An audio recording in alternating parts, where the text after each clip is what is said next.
दिसंबर के महीने में गुजरात में विधानसभा चुनाव होने हैं और इसी दिसंबर में गुजरात के कच्छ को एक्सप्लोर करना भी काफी अमेजिंग एक्सपीरियंस हो सकता है। गुजरात का कच्छ कैसे बेस्ट डेस्टिनेशन साबित हो सकता है, यह जानने के लिए अपने चुनावी यात्रा के दौरान एएनबी न्यूज के संवाददाता लोकेश लकी जगवानी ने गुजरात के कच्छ में मौजूद मांडवी में समुद्र के किनारे की सैर कर रिलैक्सिंग अनुभव लेते हुए समुद्र की ठंडी हवाओं के साथ सूरज की हल्की धूप की चुटकियों के बीच जाना क्या कहता है गुजरात का रण। यह है गुजरात का मांडवी, जो कि कच्छ के राजा खेंगर जी ने 1574 में बसाया था और फिर धीरे धीरे ये जो तटवर्ती क्षेत्र है गर्मी के दिनों में राजाओं के तफरीह के रूप में पसंदीदा जगह बन गया। मांडवी गुजरात के गिने चुने समुद्र तटों में से एक है। मांडवी की जो यात्रा है वो कच्छ की यात्रा के बिना अधूरी मानी जाती है और इसीलिए एएनबी न्यूज के गुजरात विधानसभा चुनाव 2022 की कवरेज के दौरान हमारा पड़ाव ठहरा है इसी मांडवी में। सूरज सर पर चमक रहा है और रेत इतनी गर्म है जो उसकी तपिश है वो भी आपको महसूस होगी। यहाँ पर अरब सागर का जो नीला पानी है वो अपनी ओर खींचता नजर आता है।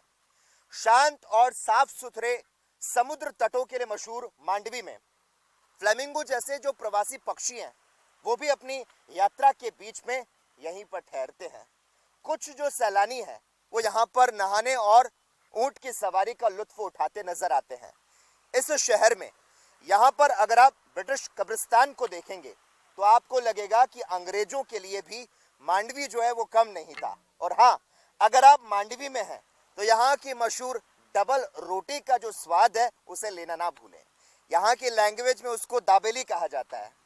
लगभग 400 सालों से नौका उद्योग जो है वो मांडवी की रीढ़ रहा है और किसी जमाने में तो ये गुजरात का प्रमुख बंदरगाह था और यहाँ से जितनी चीजों का आयात होता था उसके मुकाबले करीब 4 गुना निर्यात होता था। साउथ ईस्ट एशिया से लेकर ईस्ट अफ्रीका तक से जो जहाज है वो इस बंदरगाह पर आते थे और 1760 में जहां पर राव गोडी जी का शासनकाल था तब वो यहाँ पर 400 जहाजों का बेड़ा चलाते थे जो कि इंग्लैंड तक जाता रहता था। और वक्त के साथ बड़े जहाजों का मुंबई की ओर रुख करने से इस बंदरगाह का महत्व धीरे धीरे घटता चला गया। कभी यहाँ पर सैकड़ों कारीगर जो है वो दिन रात नाव बनाने के काम में जुटे रहते थे, लेकिन अब उद्योग की जो रफ्तार है वो कहीं ना कहीं सुस्त पड़ चुकी है। इस मांडवी को देखना एक इतिहास से गुजरने जैसा है। एक छोटा सा शहर कितना इतिहास समेटे हुए है और पहली नजर में ही इसका जो एहसास है वो नहीं होता, लेकिन हाँ, अनजाने ही सही यहाँ पर मांडवी में आकर आप खुद को इसका हिस्सा बनने के लिए महसूस करने लगते हैं।